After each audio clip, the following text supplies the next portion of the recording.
Hi, everybody. My name is ZANDER MANDER, and I have a confession to make. I am a heartmonger. And I have been a heartmonger since 1976. Yeah, heart rules. Oh my gosh, I can't explain to you how much I love this band. So let's just start at the beginning with Dreamboat Annie, which has to be the greatest debut independent album of all time. I mean, come on. An indie label with this, unbelievable, unbelievable. Some of my favorite songs off of this album were Soul of the Sea and Sing Child and White Lightning and Wine. And well, let's not forget the classics, Magic Man and Crazy on You, shall we? Love it. And you'd think a band that put out such a great debut album couldn't follow it up, but lo and behold, what do? They put out Little Queen, which happens to boast the most ballsy, angriest rock songs of all time. Barracuda, oh my gosh. But the rest of that album is just as incredible as Barracuda is. The music, the writing, the vocals, it's hard to pick a favorite song off of that album. And you've got Kick It Out, you've got Little Queen, Say Hello, that little pop track, love it. And the finale of the album, Go On Cry, 3 words and music, uh, unbelievable. Just unbelievable. Another reason why I'm a heartmonger. And then there's Magazine, 1 and 2. I say 1 and 2 because, as you know, it got put out originally without their consent, and they went back and finished it up. Love both versions. The first version is just raw. I just picture them sitting in a circle singing these songs, and somebody flipped on a tape recorder and grabbed it. Just raw. Love it. But the finished products, I mean, Heartless, backed with Devil Delight. Psh, balls to the wall. Love it, love it, love it. Oh my gosh. And the song Magazine itself, and just the wine, and oh, just an incredible, incredible album. Albums, I should say. And then after that, they put out Dog and Butterfly, the album. Side Dog and Side Butterfly. This was the definitive Heart album. You've got the hardcore rock, you've got that pop rock, you've got that funk, you've got the euphoria in Not a One, you've got the torch with Lighter Touch, and you've got the classic folk with Dog and Butterfly itself. And to cap it all off, they gave us the definitive Heart song with Mistral Wind. Everything that Heart is all about, all rolled into one song.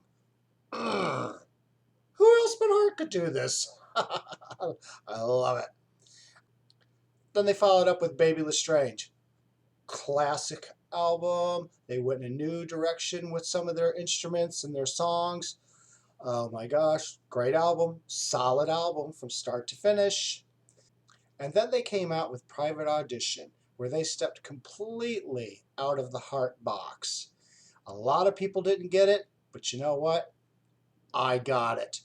Great album. It's a solid album. Sorry you people out there didn't get it. Take another listen to it. It's not your typical Heart, but it's still Heart. The next album was with the new lineup, and I consider this album, Passion Works, to be the debut of the new band, Heart. To me, it was a solid, consistent album. It was a great debut from a new unit, and I loved it. The next albums were the 80s. The Heart album, Bad Animals, and Brigade. Not my favorite Heart albums, and I'll tell you why. There were too many songs written by other people on these 3 albums. And I know that Heart was forced to record these songs, but to me they just weren't Heart songs because they weren't written by the band Heart. So what I did was I took every song that was written by the members of Heart or that they co-wrote with others and put it all on one disc, and I got one great Heart album out of it. You should try it. It's really cool because it's just their music. I love how when Heart does covers, and I love it when they do other people's music, but I am a Heart fan, and one of the things I love about Heart is their musical writings. I love their songs, I love their poems, I love the music that they create. So those three albums, I took the three and I put them together. Now there were a couple tracks off of those three albums that were written by other people that, they took and they made them their own.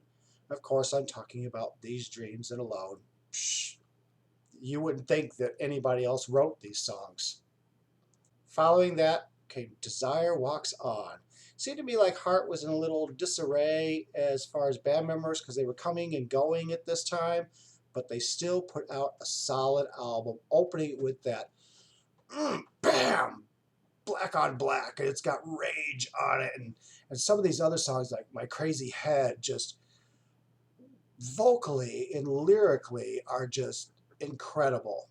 Loved it. The whole album is consistent from beginning to end. The next album out, Jupiter's Darling. To me, it's a toss-up between this and the Dog and Butterfly albums to what my favorite Heart albums are, because this is a definitive Heart album. From beginning to end, they give us everything that they are, and I mean everything. I just can't get enough of this album. It is on my top playlist at all times. Jupiter's Darling. If you don't have this and you love Heart, you got to get this album, because this is a definitive Heart album. Next up, they put out Red Velvet Car and returned to the top 10 in the charts, even though they've been in the top 10 in the charts and my heart all this time. Red Velvet Car is a consistent album. This is an album that you put on and you have to listen to from beginning to end. It's not one where you could pick a track here, pick a track there, pick a track there. This album needs to play from beginning to end all the way through. Fabulous, fabulous, fabulous album. What can I say about the next album except for I'm just a fanatic about this album. Great, great album. Some of the best bone-crunching rock songs they've ever done are on this album. Love it. I am a fanatic about this album. Damn straight. Now, I want to give a special attention to another album that they put out, their Christmas album. To me, it is the best Christmas album ever. All new original songs. I am so sick of hearing Rudolph the Red-Nosed Reindeer and Frosty the Snowman and Deck the Halls and all that stuff. I'm so sick of these songs. I needed new Christmas songs, new holiday songs, and they gave them to me in spades. Here is Christmas. What a beautiful story. William and Rose, another beautiful story. The album is great. Yes, there's a couple covers on there like Ave Maria and Oh Holy Night, but they did them in their own way, and I loved how they did Ave Maria in English. Thank you. And the Frank Cox song, love this. It's a great Christmas album. Now, you think that I was jumping over a lot of albums, but all the albums that I jumped over were all the live albums. And if there's one thing that I love about Heart, it's Heart live. And I love how they consistently give us live albums of some of their biggest and greatest tours. I just love it. And, recently they've been putting them out with DVDs, like The Fanatic, oh my gosh. And, the Seattle, Live in Seattle. They're just great. My favorite live album out of all of them was The Road Home, where they just broke everything down to the minimum. Loved it, loved it, loved it. It's a great live album. And I do want to say thank you to Ann and Nancy for taking the time for putting together the Strange Euphoria box set. I waited almost 40 years to hear Ann and the Daybreaks. And some of the other jewels on this box set, oh my gosh. Thank you for sharing and giving us this gift. Thank you so much. What can I say, people? I'm a heartmonger. I've always been a heartmonger, and I always will. For almost 40 years now, their music and their writings have been the soundtrack of my life. thank you to all the members of Heart. Thank you for all the songs. Thank you for all the music. And now and forever, I will be a Heart Monger.